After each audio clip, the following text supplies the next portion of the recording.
Aquí comeza Historia e Historias, o voso espazo no Galiportus, onde degrañaremos a historia con rigor e amenidade.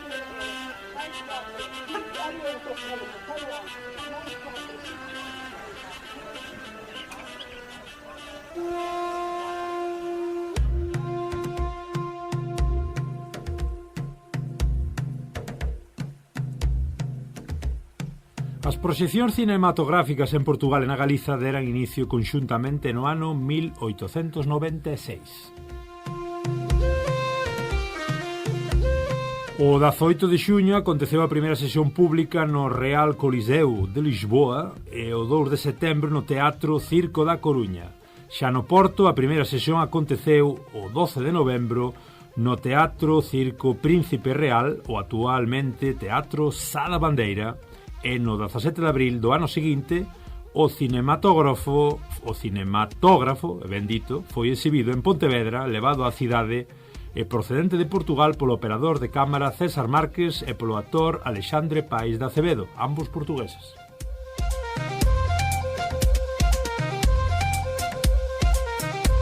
O cinema foi gañando presenza e espazos na transición de séculos e en pouco tempo foran aparecendo as primeiras salas de cinema propiamente ditas.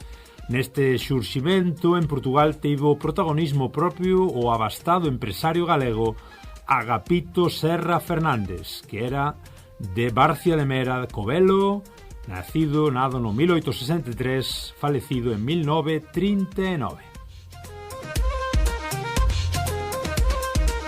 Agapito Serra Fernández, establecido en Lisboa desde os 11 anos, comezou por ter co seu irmão unha empresa de biscoitos chamada Confianza, que fornecía aos militares totalmente, e tamén sabemos que en 1899 a firma Agapito Serra Fernández e Cima mantiña no largo rexedor de Lisboa a actividade de comercio a retallo de tabaco en establecementos especializados.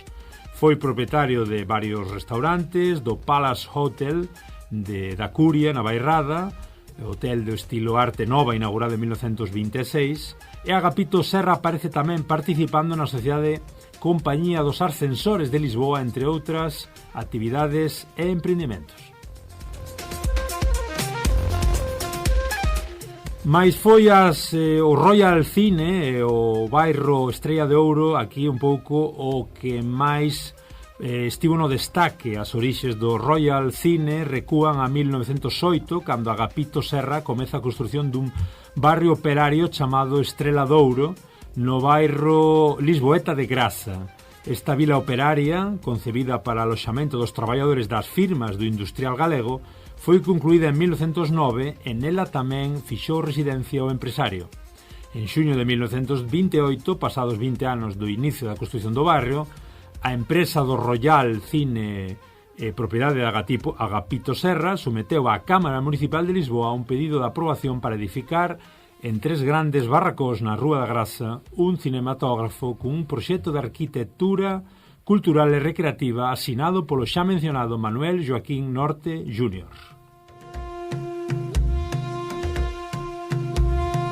A planta do Cine Royal era composta por 2 retángulos que correspondían un ao atrio e as escadas de acceso ao piso superior e outro á sala de cinema. A fachada principal tiña embasamento de pedra e revoco policromado para acentuar a decoración. A fronte era encuadrada por un grande arco abatido con 2 columnas estriadas con capiteis decorados que sustentaban un frontón. Os vans criados por esta estrutura eran preenchidos por unha caixillería de ferro e vidro colorido. No interior ofrecíase unha sala con zona para a orquestra e con capacidade para 900 lugares, contando con primeira e segunda platea, un balcón con forma de U, camarotes laterais e no segundo andar tamén cun bar e un salón de baile. A sala sería inaugurada oficialmente o 26 de decembro de 1929 como cinema de estrea, programa usualmente restringido ás salas do centro de Lisboa, coa proxección do cine O Cadáver Vivo, dirixido por Fedor Ozep.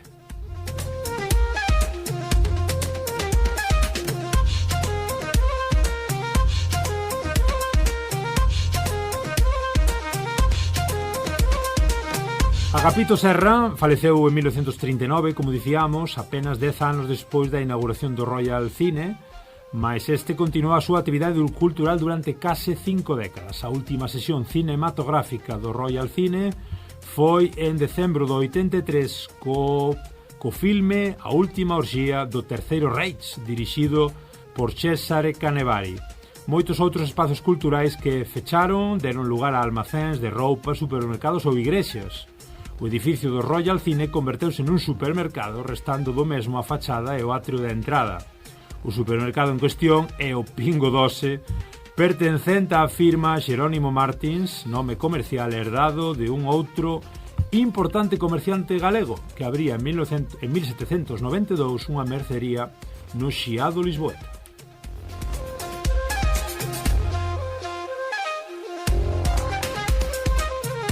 Isto é o que escribía sobre Agapito Serra Fernández e o Royal Cine Xavier Paz, baixo título O galego que iniciou o cinema sonoro en Portugal. É unha publicación para a súa colaboración habitual chamado Meridiano 8.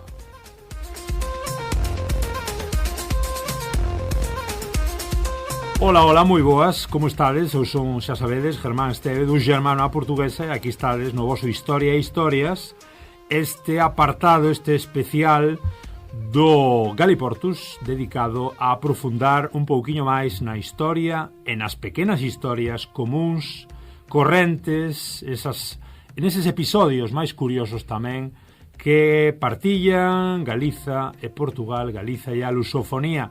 E aquí estamos neste Historia de Historias con o noso colaborador habitual, o grandísimo Abraham Arraca. Moi boas, Abraham. Hola, que tal? Moi boas. Este querido historiador noso, hoxe tócanos historiar ou afondar un pouco na historia de nada máis e nada menos que do cinema e dun galego que se foi para Portugal a triunfar.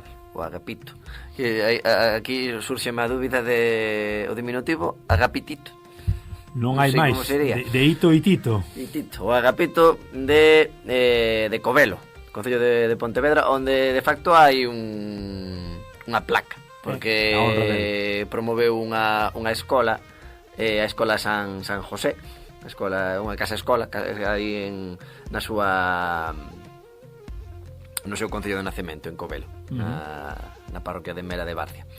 E efectivamente, sí, a ver, non vai ser a primeira vez que falemos de galegos emigrando a Portugal. Mira tú.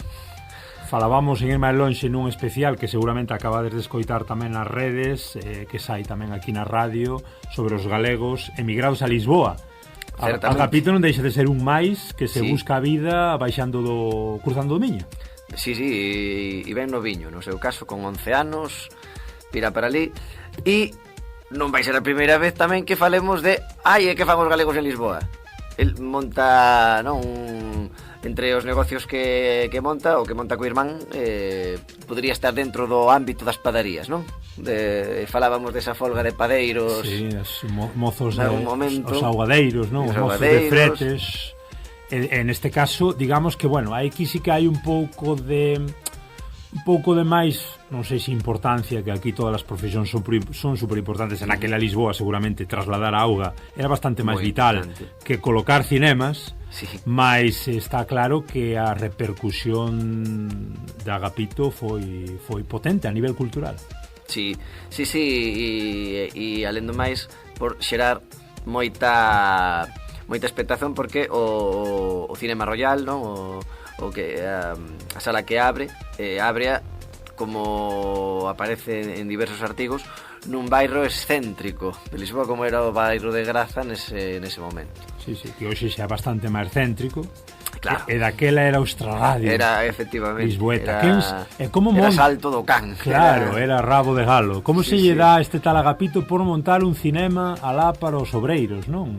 Tan afastado dese centro histórico máis cool. Sí, certamente.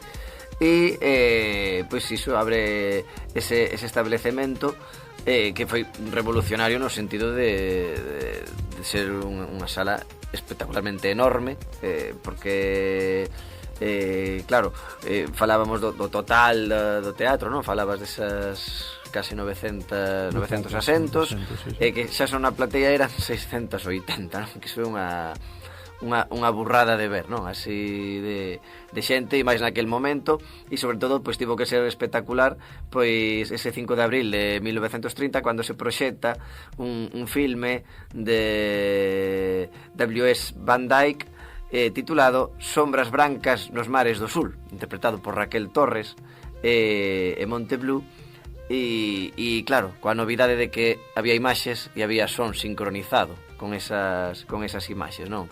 Dai, pois, ese sobrenome que recebe o Agapitito, de ser, pois, ese galego que iniciou o cinema sonoro en Portugal. Sonoro, detalle importante, non o cinema mudo, ao que viñamos estando un pouco máis afeitos, acostumados, habituados nos anos anteriores, senón que xa falamos dun cinema con audio, cinema sonoro, que axuda un pouquiño a perceber mellor o filme.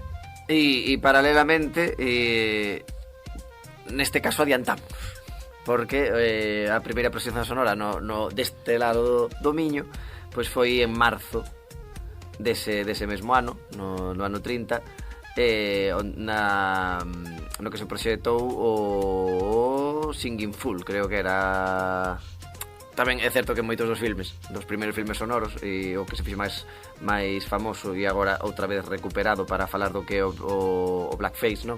Era o cantor de jazz, onde un señor branco, posiblemente loiro e cos ollos claros, pues, pintou de negro estereotipado, e entón, pues, moitos deses filmes sonoros, pues, tiñan moito a ver con iso, con reproducir xente cantando ou xente a tocar instrumentos.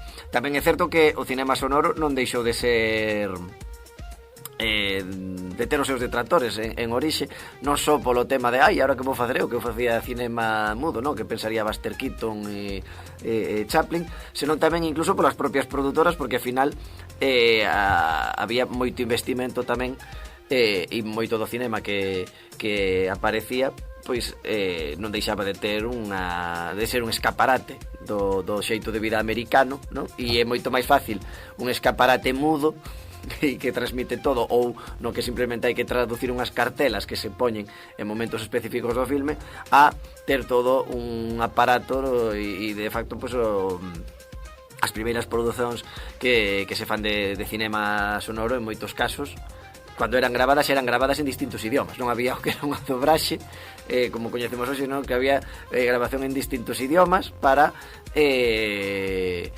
poder, pois, seguir vendendo, non? Ese cinema. Moi ben, pois historias aquí falando de emprendedores e de autónomos. Non sei se pagaría Agapito a cota de autónomo, Abraham. Tal vez non. Pagaría. Non o sei. Non sei ni se a paga o dono do supermercado, que agora é, aínda que sí que vou dicir que ese cinema se convertese nun supermercado non é necesariamente malo, no sentido de que se mantén, pois, o que é o edificio, a súa fachada está aí, igual que se vamos a Viana do Castelo, pois o que era o garaxe en Avenida agora é un Freud, non?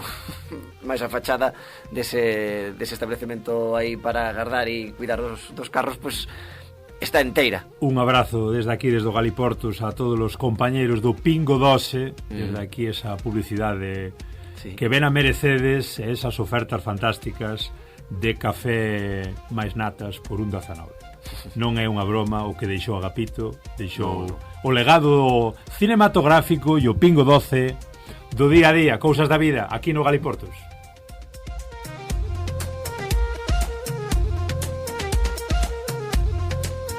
Historia e historias, o voso espazo no Galiportus, onde degrañaremos a historia con rigor e amenidade.